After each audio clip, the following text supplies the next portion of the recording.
welcome. Over the Top Podcast. It's your boy HD with the Over the Top Podcast crew. Hey guys, to all our audience members, listeners, thank you for listening to the Over the Top Podcast. And we try to continue to bring you good content that actually helps the community. So continue to listen, invite a friend.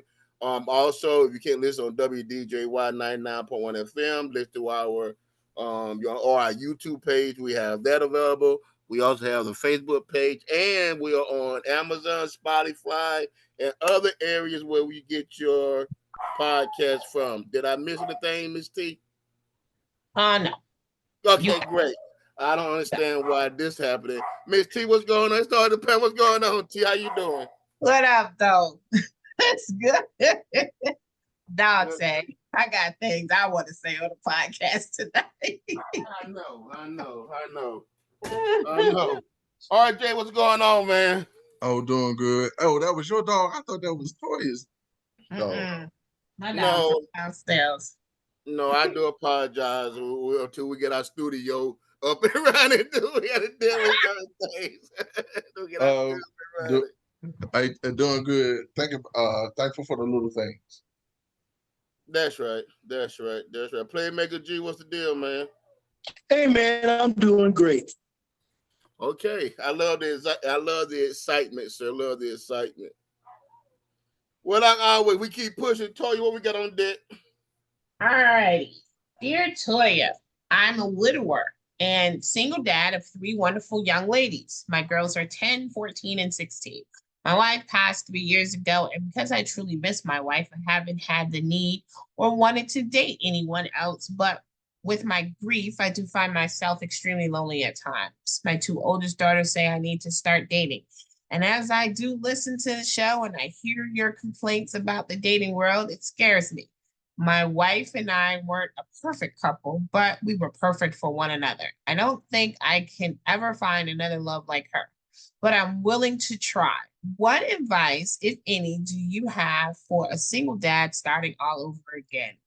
Signed, trying not to be alone forever. Playmaker, what's your thoughts on help this gentleman out?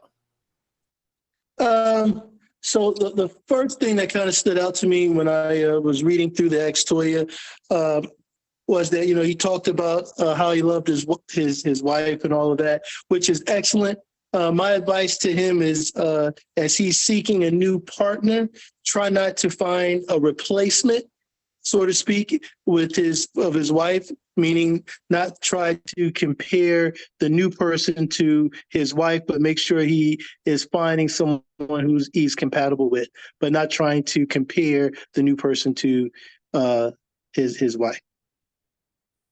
Good stuff. RJ. Um, Trying to say this and not be harsh. I know there's a scripture where they say old things pass away, behold, there comes the new. You can't essentially, your wife is not any longer on this plane. For whatever reason, God saw fit to take her home and call her home. That's by his design, not by yours. And identifying that part of us learning how to loss, learning how to move past the loss. And sometimes I think some people have a hard time going into that space because they see that dating as a level of betrayal. And then some people look at it as if I don't want to have to learn another person all over again because that's a heck of a job. However, in looking at it, he has to do what makes him happy. Um, so what I would encourage him to do is when he's ready, move beyond that space that he's been in. Seek out what he feels like is right for him. What's supposed to be drawn to him will be drawn to him, and he'll be fine in it. That's good, solid advice. That Good, is some good advice. good, solid advice. I like Hey it. man, so sorry for your loss. Be patient, man. Be patient. Be open. Be true to yourself. And I say those three things. 'Cause a lot of times we rush If you're not patient, then then because one thing, and I'm gonna go back. One thing people hate in life is change, and this is a change that you're going through. So be patient. Don't you ain't gotta rush into anything. Be patient. Be wise in your decision making of who you pick. Take your time. Be open minded. Not everybody's not gonna have the same DNA as your wife had. So you gotta be open minded out there in these streets. Gotta think a lot of stuff has changed. Um, and be truthful to yourself. Be transparent. Be transparent. Be true. Now, when I say be true to yourself, if you don't like a person, be transparent. Hey, this is not working out. It may not work out. So and be true to yourself and try different things, man. I know it's hard to get over there, but no man want to be lonely. But when you're ready, go out there and try different things, man. Go out there and live your life. Go out there and explore different things you might never explore them for, and see if something that may help you out. So that's my 2 cents. What's your thoughts, T? Do a background check. I'm doing background checks now. Oh, we going back to this list of demands. You got we go back to this. Hey, we go back to this list. Background check, credit score. Listen here, y'all need to invest in background checks. I'm just saying. No. Child abuse checks. We going back to all kind of reports and stuff that we doing.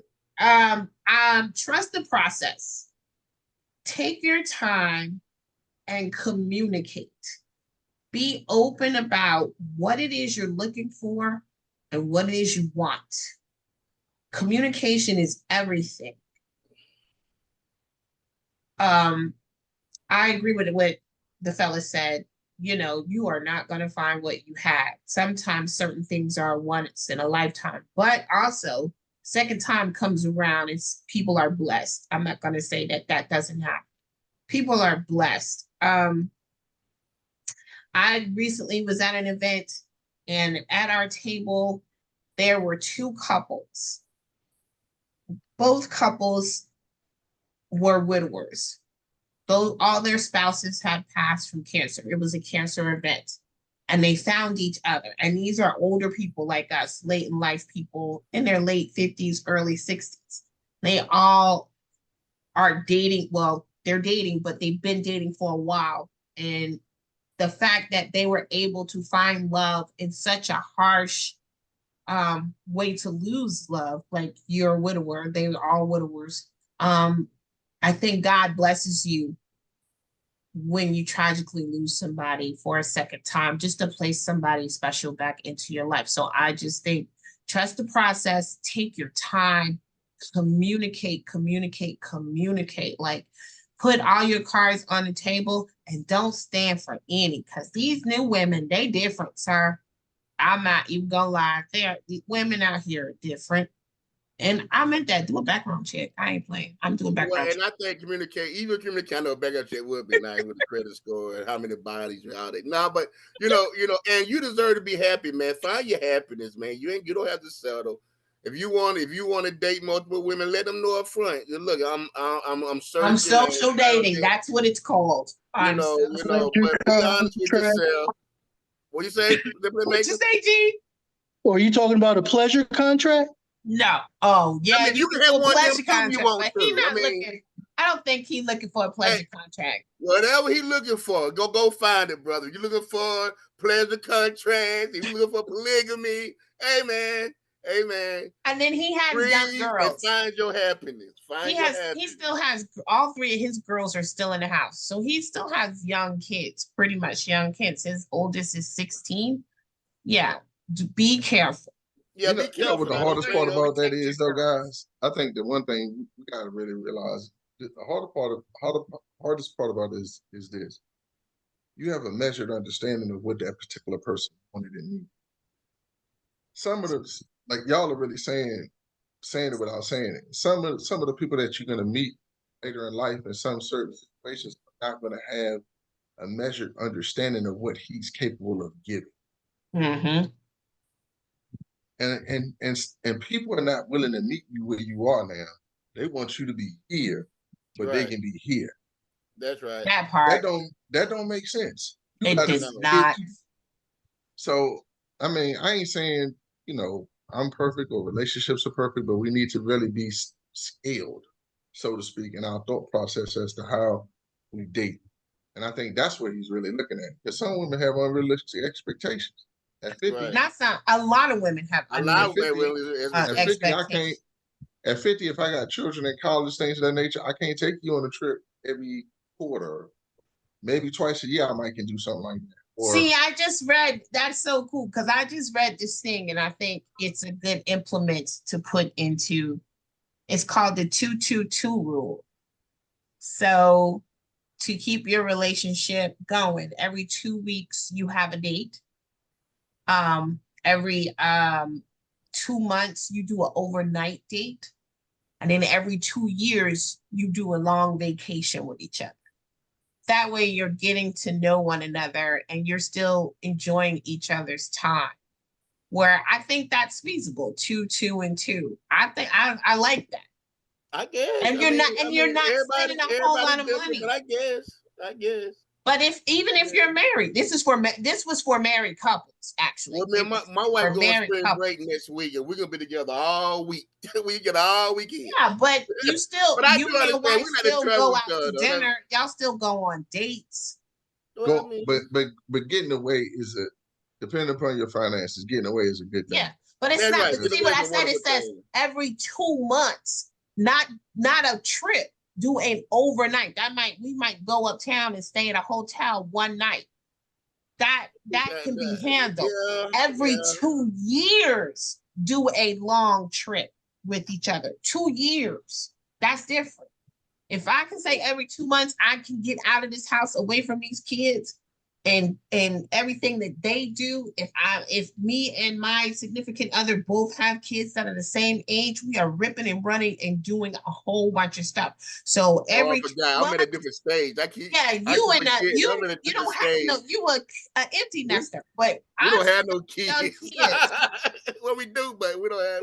We got young kids, so getting out We of have the babies. environment Yeah. that you're in is okay every now and then. It's not saying, oh, we taking off trips every two. No, a hotel night is good for me. Of where I can scream and be loud as I want to be and not be sneaking with these kids. That part, yes. Okay, wrap it up, T. We Oh, open on over. We gonna be on a Christian station. People gonna be like, man, you crazy. Good stuff. Good stuff. I wish you luck in your journey. I hope it is a peaceful journey because it is ghetto out here. But you seem to have your head on your shoulders. I'm so sure you know what you're looking for. You know what you want. Like Hey, Ron said, don't. Hey, fish in your own pond too. Now, don't be fishing on the don't fish on the other pond and you can't catch them. Don't fish on the pond you don't want them. Find your pond. You know what? But also, like G said, don't expect what you got from your wife. And he literally said, me and my wife were not a perfect couple, but we were perfect for one another. And that is a blessing. You're not perfect people, but you're perfect for one another. That's how it should be.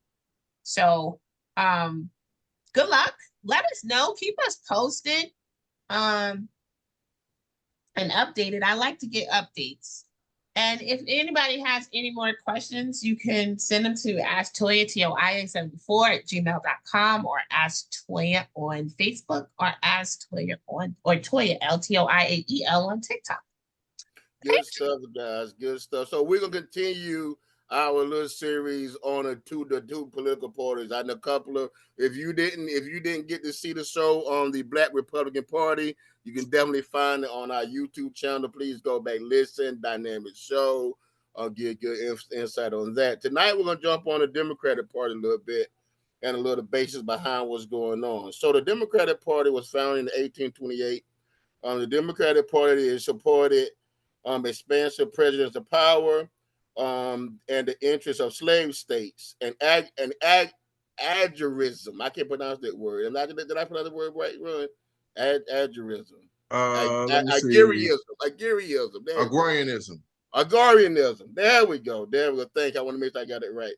Agrarianism. For those who don't know, this is a party to aim to support the sustainability of small farmers and poor peasants in small towns and communities, and kind of against the wealthy society of big urban cities and geographical explanation. The Democratic Party benefited from white supremacist, white Southerners' resentments of the Reconstruction era. After Reconstruction ended in 1870, extreme violence and the disenfranchisement of African Americans led to such white supremacists in the 1880s and 1890s. The South voted Democratic and was known as the Solid South. The party split in 1860 over slavery and won the presidency only twice between the 50 years between 1860 and 1910. When Franklin D. Roosevelt was elected president in 1932, the Democratic Party was promoting a social liberal platform that included support for Social Security, unemployment insurance. This would be diminished in the party's pro-business wing in 1950, and minorities in the minority party Southern wing joined with the conservative Republicans to stop the progress of democratic reform. So that gives you a little quick history about the Democratic Party. Playmaker, I'm coming with you with this one first. What are your opinions, or what are your thoughts on the original Democratic Party? This is very interesting because I remember when I was first exposed to politics and parties, I was told that Democrats were more for the middle class, and the Republicans were more for the upper class. So if you were a middle class person, you should vote Democrat.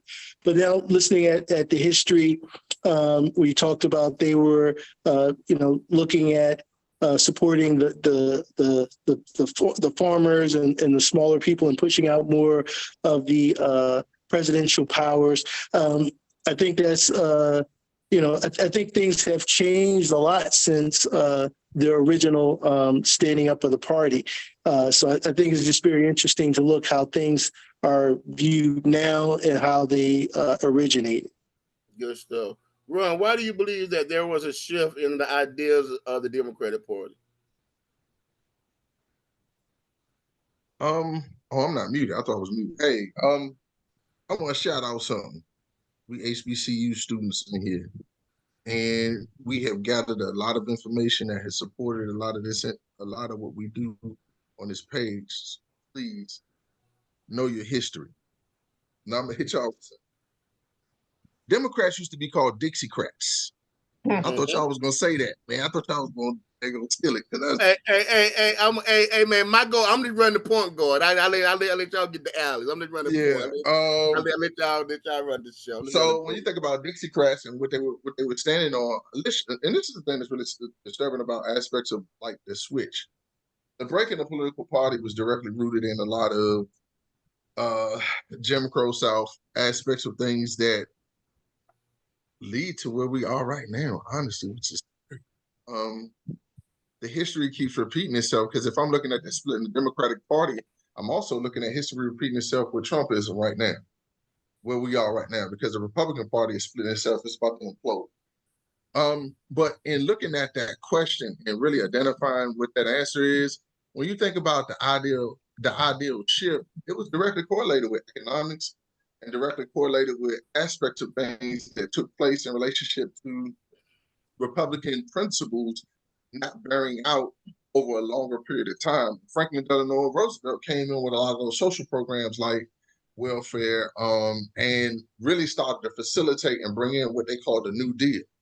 And so with the implementation of the New Deal, a lot of these programs that were supposed to support poor and low-caste people came in to kind of balance out aspects of what took place with the disruption of Black people in various different communities. And those social safety nets were cast. And that's a part of what happened. So to me, the Democratic Party split was directly correlated with their ideals related to race in our country and the implementation of the laws in the South. Good stuff. Toy, you'll come with you with this one. Throughout history, do you believe that the Democratic Party has benefited our community? No. No. What Ron Okay. was saying, I'm piggyback off of what Ron was saying about the New Deal. And so basically, here's the thing. The Republican Party wasn't doing, as we go in that time, doing what they were supposed to do for Africa. Literally, it was like we are today. Vote for the lesser evil. You have to pick between the lesser of the two evils. And Roosevelt came in and, the New Deal did this, which benefited some, but not a lot. Which he implemented programs, certain programs, and those programs that he implemented, like with farm owners. So you have white farm owners, but they're not giving the money, the contributions to the tenants. They're keeping that for themselves. So it really didn't benefit us unless you were a landowner at that time. And it's still like that. There's still programs put in. We still have the same problems. And that's not saying that there haven't been things implemented, of course, gun control laws, and things like that. But we're still in that same cycle today in 2024. And that's a little sad. And we're still have to vote now, literally, for the lesser of two evils. Who's going to be a dictator and who's not? Who's going to take us back to 1920 and who's not? Literally, You gotta vote you gotta vote and hold your nose. That part. That part. Playmaker, I'm coming to you with this one. Good stuff. Do you think that a large percentage of the people just vote for the party without even knowing the origins of what they really stand for? I believe some of the older population, because I think back in the day, everybody was just like, I'm voting Democrat regardless of, who's running or what they're standing on. But I think now people are starting to look more at the issues, and they're taking more, and that's carrying more weight than the party itself. So, for example, how does the particular candidate feel about the LBTG community? How does the certain candidate feel about women's rights? Those things I think are taking a forefront than actual party recognition. Good stuff. So in the 2020 election, Donald Trump secured about 12% of the black male vote, a notable increase from 8% that was garnered in 2016. This shift signals a severe communication breakdown and a failure of representation by the Democratic Party. The approval rating for Biden's 2020 campaign, as highlighted by the Pew Research Center, showed a clear gap between black men and women, with only 69% of black men approving compared to 84% of the black women approving. This steepens drop further among Democrats, for Democrats amongst black voters in the millennial and Gen X generation, from 91% in 2020 to 84% in 2022. Black men at 87% to 83%, and black voters in the rural areas from 84% to 80%, and black voters without college degrees as it went from 91% to 87% drop. Ron, I'm coming with you with this one, man. Why do you believe there is such a shift in the black vote as far as for the Democratic Party? In all honesty, I think one of the things it's a simple thing. African American males are generally more socially concerned, and a lot of our ideals align with some of the Republican principles that are virtues that they stand on. However, the implementation of what they stand on is not in alignment with some of what's best for us. One of the worst things that ever happened to us was Reaganomics, trickle-down economics, and that thought process that if business owners got bigger tax rates, it would effectively facilitate betterments in the larger, broader community. And that's not been something that's happened. But I think one of the things that we miss in terms of when we start talking about the Black Republican vote, and some of the people that I know and are good friends of mine are staunch Republicans or were staunch Republicans based on aspects of how they see things. We have been socially conservative. And I think that's one of the things that we kind of miss. We're not identifying that aspect of things, but just our alignment with the Republican Party and those principles, we separate based on the economics of it. And that's just been the core principle. Good stuff. Good stuff. Tom, I'm coming with you with this. So I know we talked about earlier. Have you think the bit have Democrat Party benefit the community? Have they ignored our needs in the Black community? I won't say that we're ignoring the needs. I think it's more of how we get involved, how we put ourselves in the places in the community ourselves to make sure that we're voting for the right people to come in. I think to piggyback off of what Ron said, Ron's question is, why is there a shift? There's a lack of knowledge. Whereas in knowing your history, knowing why you need to vote. A lot of people will say, you say, well, why don't you vote? Because my vote doesn't matter. And within when we're talking about the electoral college and things like that, and they think of voting as in that sense, but not as far as in your county, your city, your state. Those votes matter. And we tend to fall off when it comes to those type of votes. And this is where we're losing. I don't think that we're being ignored. The community needs are being ignored. We're just not voting the right people to work for our community and do what they're supposed to do because we don't understand the process. For us, we had they just did it uptown at Children's Day, the School of Rock, to tell us every Saturday morning about what a bill did and legislators. And these are things that we learned in school. Are they teaching this in school anymore? When having a conversation, when we just went to do our primary votes and I took the girls with me and Zoe's just like, oh, I just hate politics. And it just seems so unnecessary. Literally, they're not learning. And this is why we have to teach outside of what our kids are learning in school. Matter of fact, our kids aren't learning their history in certain states anymore either. This is why voting in your state, in your district, in your county, in your city truly does matter. So things like this don't fall under the bus, and things that we need as a people, and putting us in office where we have a high amount of people in office, but not how much we need. Hey, I wanted to say one thing, though. Yes. One of the things that impacts us, honestly, and what we don't even really realize about the dissipation of the family in the 60s and the 70s, that total attack that took place, is that churches, mosques, synagogues, Black folks voted as a block. Mm-hmm. We're not voting as a block.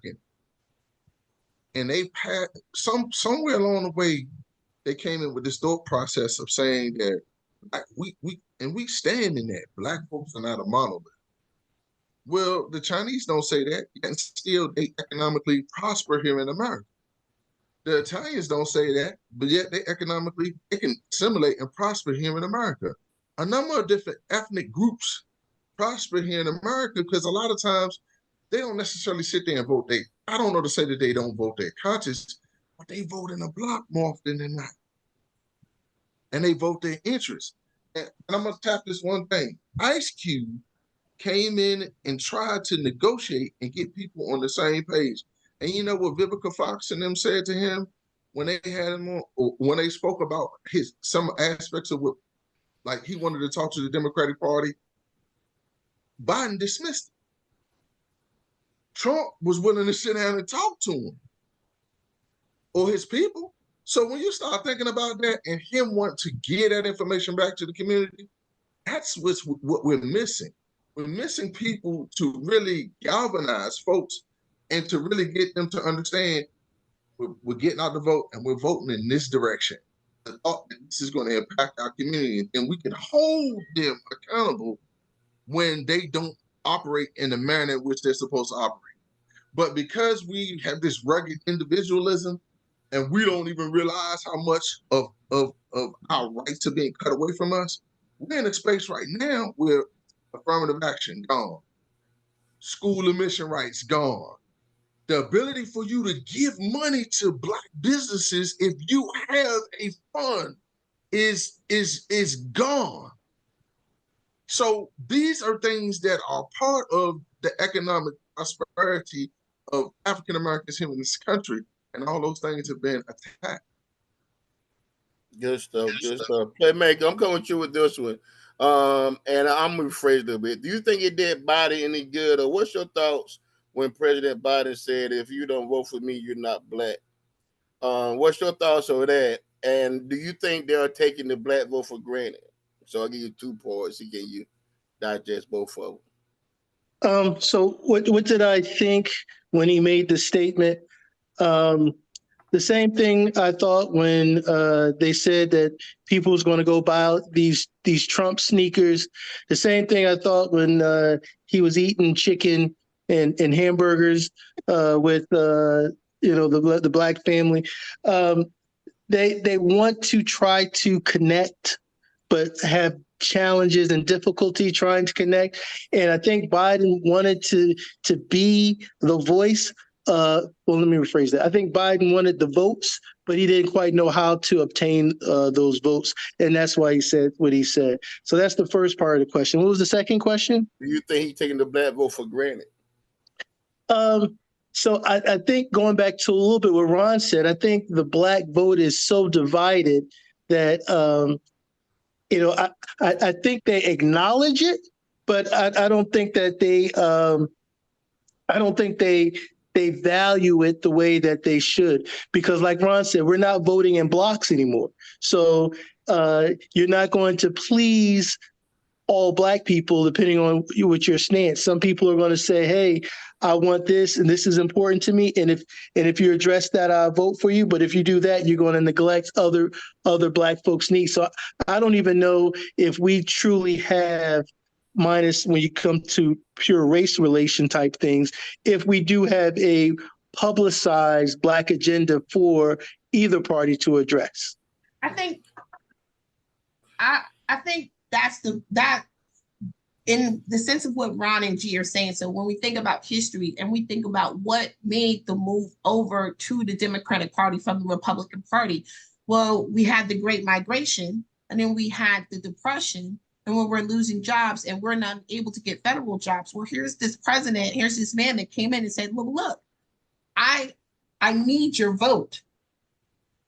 So we need to have a certain amount of your vote. And so here's what I'm going to do to get your vote, and say, this is how I'm going to sway you. So these are the things that I'm going to put in the office. And even he put in the Black cabinet that Mary McLeod Bethune put in. Now, it wasn't a cabinet, but it was a leadership of Black people, of Black leaders who came together to have conversation about race relations and what was needed. And so that made us more comfortable to move over, because here was somebody who was saying, well, I want to listen to you. Like you said, I want to hear what you have to say. And that's how they swayed us over to the Democratic side. Whereas they needed our votes. They needed us because we did vote in, like Ron said, we did vote in blocks. And they knew that. So now we don't have that because of the entitlement of it all, and we're split as a whole people. Like, we do stroll to the poll at churches, and here in Charlotte, a lot of the Black churches do that. When you do early voting, they stroll to the polls. They'll go to that poll that's open on Sunday, and it's the one uptown. And when you go in there on that Sunday, and it might be the last Sunday of early voting, there's Black churches. But it's still not enough. It's still not enough. So how do we get to the point where we look, if it's up to me, we just get our own party and put our own people and spine our power back again? I totally believe that. I mean, I think I've been saying that for a while. We need to get our own state, our own government, and move. But some people believe that one of the major reasons is the lack of Black consultants and advisors, resulting in the messaging and strategies that do not resonate with the Black community. Inflation and other economic struggles in the recent years, which have driven much over the widespread of dissatisfaction over the Democratic parties over the last couple of years. Ron, I know I'm gonna go off script a little bit, but how important is representation is in politics, and for the answer, how important representation is to our political growth? Let's go that route first. Well, representation can come in two forms. Representation can be Tim Scott. A representation can be the young lady from Texas. I love her. I can't even think of that little sister name. She is a fireball. I love that little sister. She be getting busy. So I want to answer your question, but in a different way. Man, I was a politics junkie. I used to listen to Tim Rush every goddamn on Sunday. Me too. And so I would be on Meet the Press hall, right? And one of the things that I looked at the politicians over my lifetime. Reagan was a hell of a. But the two best I've seen at interrelating with people in all different arenas, I think George W. Bush had an empathy about him that was a little different. You know what I'm saying? So I say Bush 4, Reagan 3, Obama 2. But Bill was the best politician I ever seen. I haven't seen a politician that can interrelate with all different types of people and go into a room and interface with everybody and meet them where they are. And see what we're talking about in terms of representation is this whole thing with some of these people that have this and I hate to say this about our folks, we have this class of people who are privileged and they have been thrust into certain situations and they become the bourgeoisie. They become the richer, more affluent part of our communities, and they forget about aspects of what creates who we are as people. And so when you start talking about the effectiveness of a politician, the effectiveness of a politician is rooted in his ability to interface with the people and then get people to come out and turn out to vote for him or her. And if people feel like you're doing your job and you're doing effectively what you do, you will never see them. And I'm gonna say this, and man, people gonna say I'm crazy. Marion Barry is mayor for life. He dead. They caught him smoking crack in D.C. But you know what? You know who he took care of in Washington, D.C.? His people. He took care of the children, and he took care of the senior citizens. We had a summer job.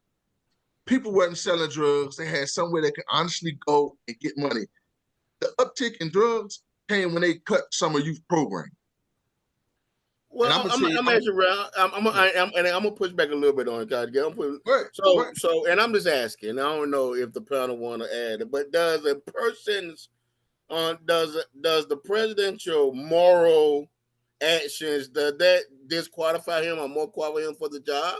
I mean, you said Marion Barry should smoke crack. Now, I don't want my kids smoking crack. But do that outweigh the good, or do that balance the good? Where do you see the? I mean, you know, we look at Bill Clinton. You know, we don't want him in the White House. Funnily, I mean, I don't want my president in the White House. Engaged in certain activities. Is that? The point I'm making is, does a person's moral stance dictate how he leads the country? No. I guess men and women of power have always. And I'm going to you have to run. You can put your two cents in. I'm going to go ahead. Have always had access to excess. I'm gonna say that again. Men and women of power have always had access to excess. So they made decisions. But when you look at Bill Clinton's politics, it bears out. We had surpluses that lasted, and George W. Bush cut them in half. When you look at the government run under Washington, D.C. when Marion Barry was there, the federal government they had some weeks. I'm not gonna sit here and say that they were perfect, but people were taken care of in the city, and the city was running well. The issue more than anything with Marion Barry and a lot of great leaders, a lot of great leaders are more self-destructive than they are.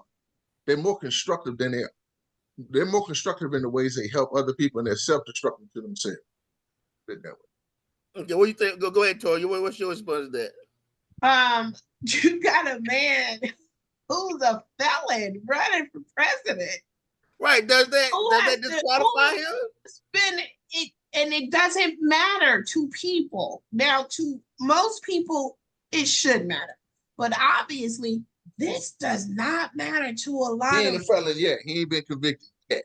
He's on the been- road. But first of all, he has to pay $83 million to a woman for a sexual That's a assault. civil judgment. Civil judgment.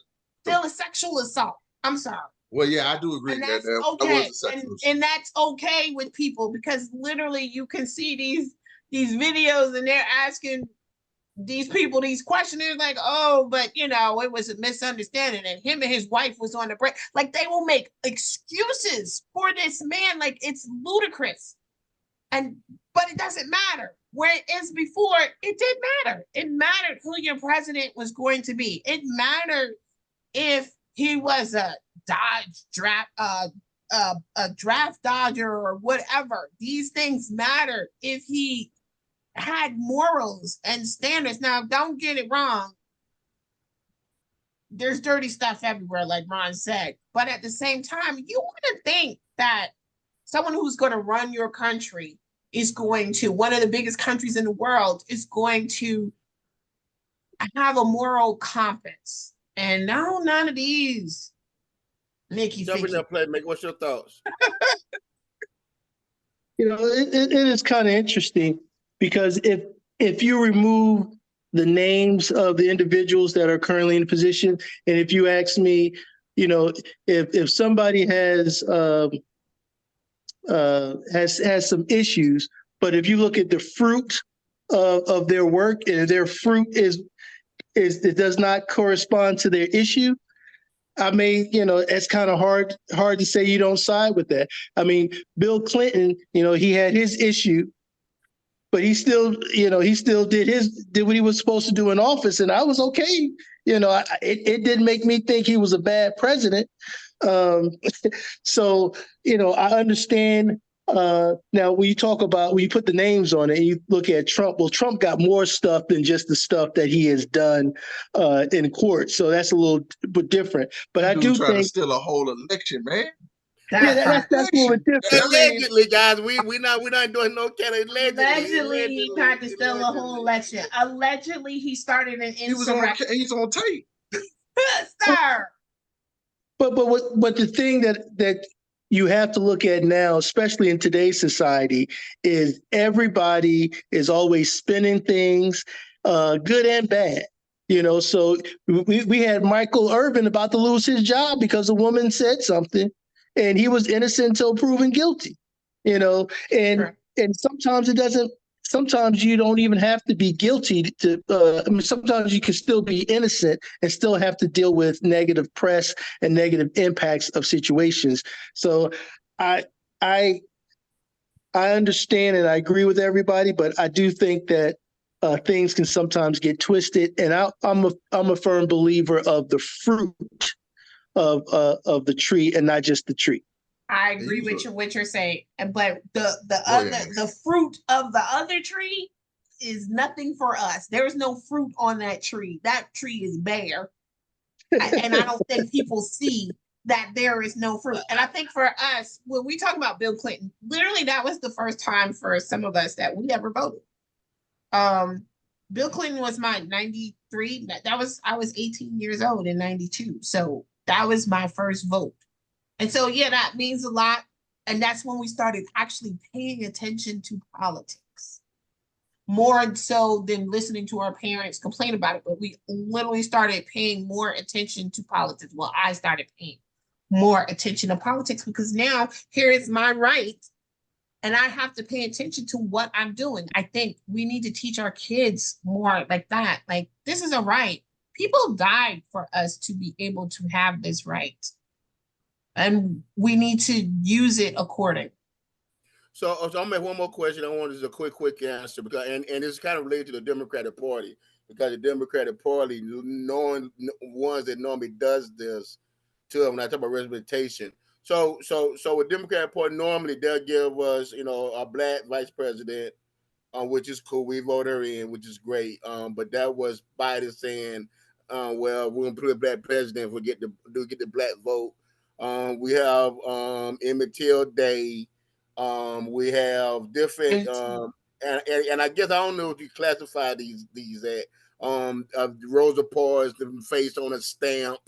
Does those does these although these may be significant achievements, does that really address the issues in our community, or that just saying, hey, see what I'm doing?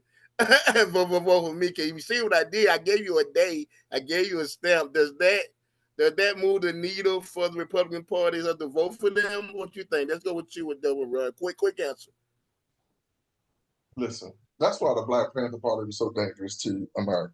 Mhm. Because they effectively united folks under a premise and they created infrastructure. When you create infrastructure within inside a community, you create a movement.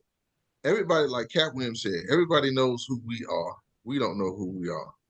So if we identify and lock in with who we are, then we'll grow and we'll become better as a community. Period, point blank.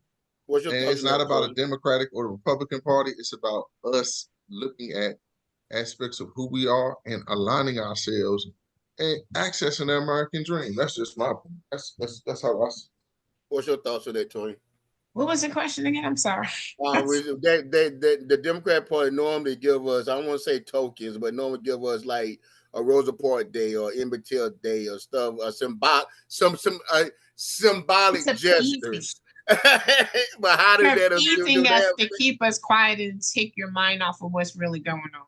Correct. So how did That is that affect? literally how I see it. Okay. Keep your minds open, pay attention. Okay. Any thoughts on that, Playmaker? You know, I think it's great that we have a African American vice president, woman I do vice president. too. But once again, what has that done for it's given us a role model for young Black girls to look up to, but what has it actually done for the race by having her in that position? I mean, she's done some good things. I'm not trying to take anything away from her accomplishment, but what are those things that, as part of her accomplishments, was just part of the Black agenda? Good stuff. Hey man, great conversation, guys. Now we just want to give you both sides of the story, so you, as the listener, can make an educated decision to go out and vote and make this thing happen. I want to give you a little tidbit. Like I said, if they don't want to teach our history in schools, doggone it, Over the Top Podcast will give you enough of it. Hey guys, let's go around the round table. We're gonna start with RJ. Last thoughts, sir. We must understand the power of the vote.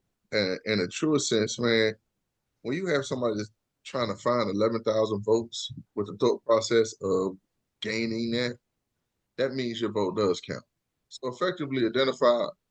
One of the things that I feel like America does or people do is they throw rocks and hide their hands. And I think that's what they're doing to give us the disillusionment that our vote doesn't count. So in the general elections, make sure you vote. And in the context of voting in your local elections, it's a must. T. We deal with healthcare disparities every day. Especially Black women. As a lupus person, and it's being Black Women History Month and Black Women History Month, your vote matters because it has a lot to do with what we deal with on a daily basis as women. There was a question asked to a senator, have you ever been told what you can do with your body? And he couldn't answer it. But we can answer that question because there are laws made for us to what we can do with our body. We don't even have control over our bodies as women. So this is where your vote matters.